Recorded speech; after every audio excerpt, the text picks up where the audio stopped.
చాలా ఎక్సైటెడ్‌గా అయితే పెయింట్ చేయడం స్టార్ట్ చేశాను. కానీ ఒక్కసారి స్టార్ట్ చేసిన తర్వాత ఈ మార్కర్స్‌తో వచ్చే ప్రాబ్లమ్ ఏంటి అనేది క్లియర్‌గా అర్థమైంది. టీ షర్ట్‌కి చిన్న చిన్న థ్రెడ్స్ ఉంటాయి గదా! ఆ థ్రెడ్స్ వచ్చేసి ఈ మార్కర్‌కి అతుక్కుపోతున్నాయి. ఈజీగా ఫ్లో అవ్వనివ్వట్లేదు. స్మూత్‌గా మనం స్కెచ్‌తో నార్మల్‌గా రాస్తున్నప్పుడు గానీ, పెయింట్ చేస్తున్నప్పుడు గానీ స్మూత్‌గా ఎళ్తుంది గదా! అలా లేదనమాట ఫ్యాబ్రిక్ మీద. చాలా రఫ్‌గా అనిపిచ్చింది. ఇంకా అతుక్కుపోవడం వల్ల స్మూత్‌గా ఎళ్ళట్లేదు. ఇంకా ప్రాబ్లమ్ ఏంది అనంటే, ఎక్కువ ప్రెస్ చేసి డార్క్‌గా పెయింట్ చేద్దాము అంటే కలర్ స్ప్రెడ్ అయిపోతుంది. అందుకని లైట్‌గా టచ్ చేయాల్సొచ్చింది. లేదు అంటే ఇంకెక్కువనే స్ప్రెడ్ అయిపోయేది. అట్లా ఊరికే స్ప్రెడ్ అయ్యే కొద్దీ ఎక్సైట్‌మెంట్ అంతా పోయిందనమాట.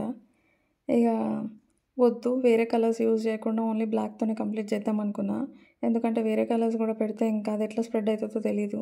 మొత్తం అన్ని కలర్స్ వేస్ట్ అయిపోతాయి గూడా. అందుకనే బ్లాక్ కలర్‌తోనే మొత్తం కంప్లీట్ చేసేసా. వేరే కలర్స్ ఇంకా వేరే ఏదన్నా ఫ్యాబ్రిక్ మీద ట్రై చేస్తున్నప్పుడు యూజ్ చేస్తే అప్పుడు ఎలా ఉంటుంది అనేది తెలుస్తుంది గదా! అందుకని. ఇప్పుడు బ్లాక్ అయితే మొత్తము అదంతా మోటిఫ్ అంతా ఖరాబ్ అవ్వకుండా వచ్చింది. నా వర్క్ నచ్చితే please do subscribe and follow.